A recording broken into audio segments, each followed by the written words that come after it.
UEG Talks, gastroenterology to go. Welcome to our GI podcast. Listen for fresh insights and perspectives in science, education, and professional development. Good morning, Ian. How are you doing? Good morning again. Good to be with you. We're making this a regular thing. We can do another UEG week again. Sounds good. Okay. Regular appearance. Depends on how mean or nice you are to me today. I'm never mean. So, how are you surviving this week? Good. So far, so good. Yeah. Okay. Only 1.5 days left for you. Yes. Not in my life, hopefully, but as the president of the ESGE, yes. Good to know. So, you know the program by heart, ins and outs. What are you personally, as an endoscopist, most excited in this UEG week? The few things. I mean, one, on Wednesday for the first time, we did an on-site, in-person live postgraduate course, which was organized by Maria Polise, Torsten Bena, and Vicente Lorenzo Zuniga from the local Spanish society. And we had 500 people at it, which was really good. And then the meeting itself started yesterday on Thursday. I think the overall scientific program, and we have a great scientific committee led by Professor Thomas Hutzel, is just really, really solid. Upper GI, lower GI, EUS, ERCP, and we cover the waterfront from basic endoscopy to very advanced endoscopy. So we have something here for everyone, including nurses who work in endoscopy. Our ESGE partners are here. They have their own program. We have 6 hours of live endoscopy. This year, we're doing that from Madrid, from Ramon y Cajal Medical Center, which is a huge highlight. We have great international as well as local Spanish faculty for that. Our hands-on endoscopy training sold out weeks ago, if you can believe it. I mean, it's hugely popular and hugely desirable. And we have stations for basic endoscopy hands-on and also advanced endoscopy training hands-on. I always wanted to ask someone who is organizing those hands-on, what's the intention behind this? Because is it just to learn some tips and tricks, or is it to get the basics, or? It's all of those things. It's to get some of the basic techniques. Some of the people who come have never even touched an endoscope yet. We try and make sure people have had some experience with an endoscope. But we have actually everything from animal models to ex vivo, model simulators. Exactly. Thank you. So simulators, things like that. The advanced ones are for people who have also had some experience with advanced training in ERCP or EUS. So it gives them more one-on-one time, because these are very small groups with a trainer who is an expert in these areas. And it's also a way of networking as well with experts in a very small setting. Sure. And also what I've noticed, ESG days is also branching out to some variability. I mean, green endoscopy is also at the forefront these days. Yes, it is. Young endoscopist program is booming. Yes, it is. We have a lot of young endoscopists who are here, both trainees as well as early career who have just finished their training in gastroenterology and endoscopy. So it's a young meeting. We were talking about this before we started the podcast. ESG Day the first one was only in 2018. Yeah. And it was in Budapest. And this meeting, I'll give credit where credit is due, was the brainchild of Professor Thierry Ponchon, who literally put that meeting together almost by himself. The energy he showed was just incredible. And I tell Thierry this every year. It's really because of him. And the meeting has grown. Except for the 2-year hiatus during COVID, the meeting has grown really exponentially.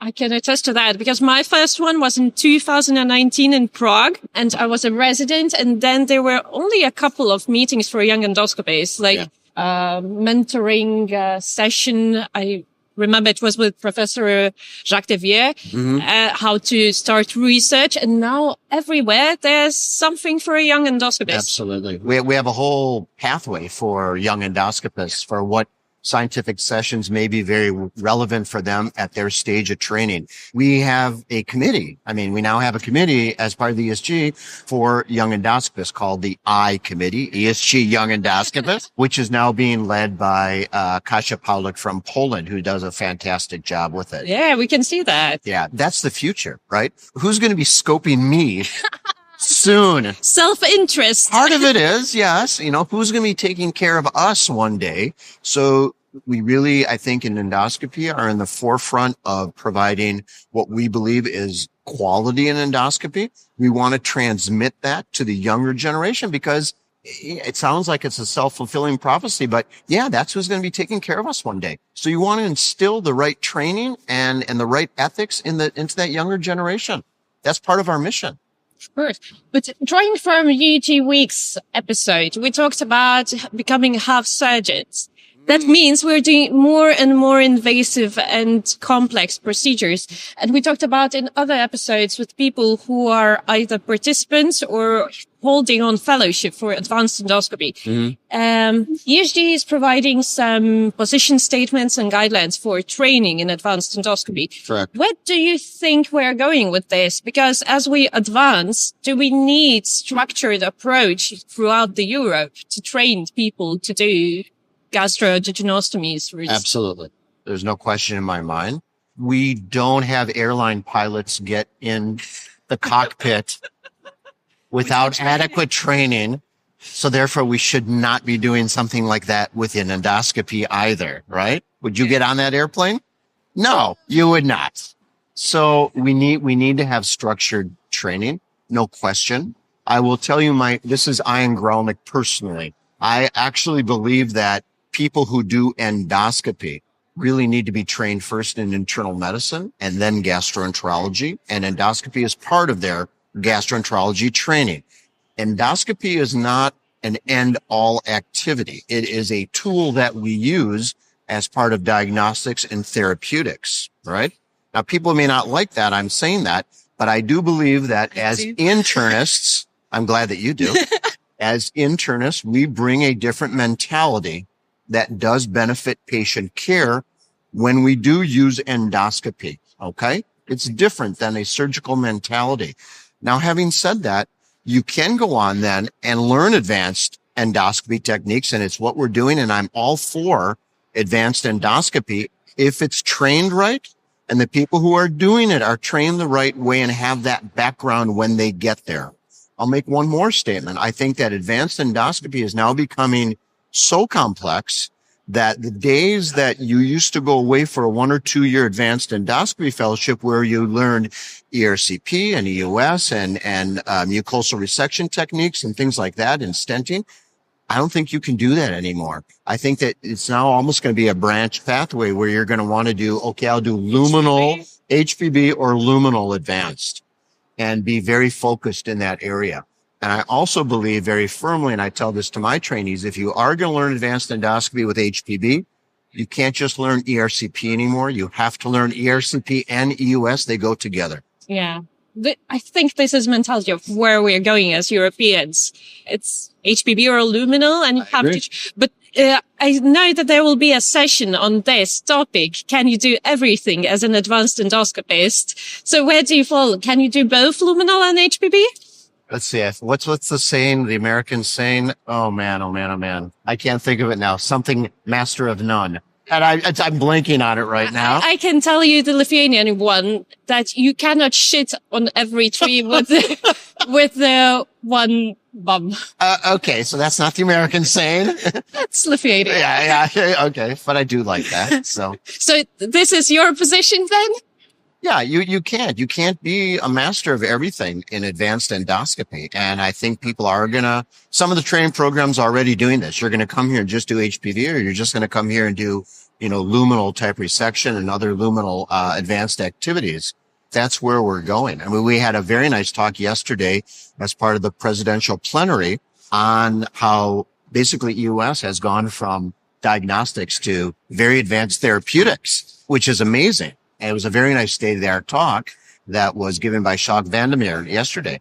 So that's where we're at today. And I think it's only going to continue to advance, both in terms of the technology that we're going to have access to, as well as the younger people who are going to want to be going in that direction. Not everybody will want to. You got to remember at this meeting, and I bring this up when we put this meeting together, probably I'd say at least 80%, 75, 80% do basic endoscopy. It's the minority that are doing these advanced techniques. So we can't just think that everybody's doing these, what I call extreme endoscopy. We have to serve our community the right way and proportion out what's delivered at this meeting. So like I said, there's something here for everybody from basic endoscopy to advanced endoscopy. Yeah, it is very highlighted, all these new advancements, like hot access, where to put it, and it's all in the journals, and we get less and less of that basic gastro, like.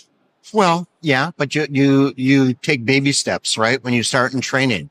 So you have to be good at doing the basic stuff before you jump to the advanced things, right? At least that's the hope. And we also did come out, the ESGE came out last year with a position statement on what should be achieved during a endoscopy or gastroenterology endoscopy fellowship, of that, you need to know how to do high quality gastroscopy and colonoscopy and hemostasis and peg placement.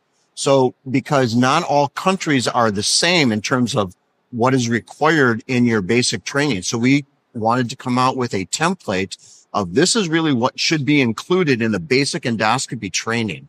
We also have something for advanced, but it was very important for us that we put out something that tries to standardize what should be the European standard for basic training in endoscopy. Yeah, and as you said, if it's 80% of the attendees of ESGE days do basic endoscopy. That's my assumption, but I think it's a pretty good, probably, number. Yeah, and drawing from the statistic of how many ERCPs or US you have to do per center, it's just unreasonable to think that everybody is doing. Yeah, and that's, you brought up a point. It's also, we're now hopefully starting to move away from the number of procedures that, you're considered to be adequately trained, because it may take me, let's say, 400 colonoscopies to be proficient. Exactly. But it may take you only 100. Right? So there's differences there. So we need to be able to start using tools that exist that evaluate your proficiency within whether it's gastroscopy, colonoscopy, or advanced endoscopy procedures. So we also see the shift, like first came the guidelines and then the quality measures that are now at the forefront. And we're actually revising now. We're going back and reevaluating all those quality measures that we had been doing, because it's now been at least 5 or 6 years on a number of them. So you need to go back and relook at those. Do they need to be revised? Are there quality parameters that may not be relevant anymore? Or do we need to add new ones that have come out?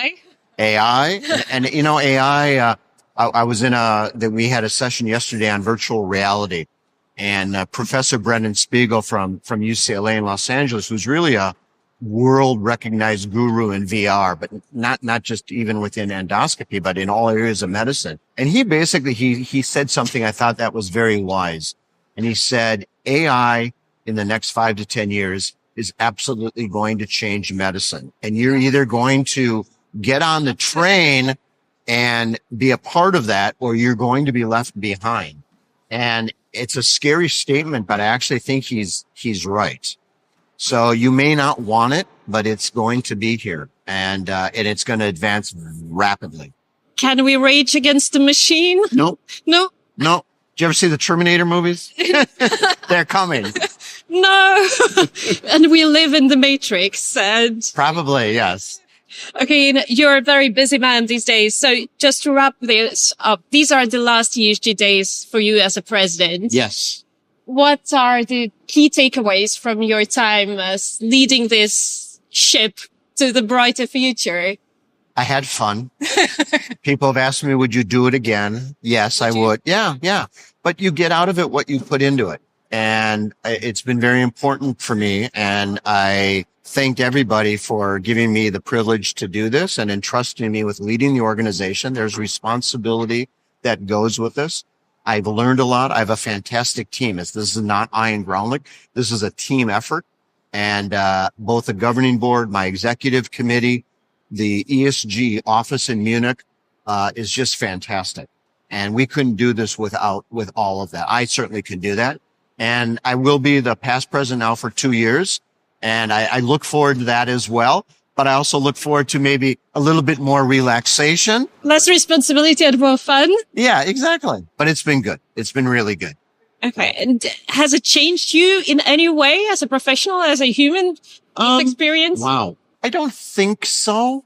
Maybe I'm a little bit more diplomatic than I was in the past.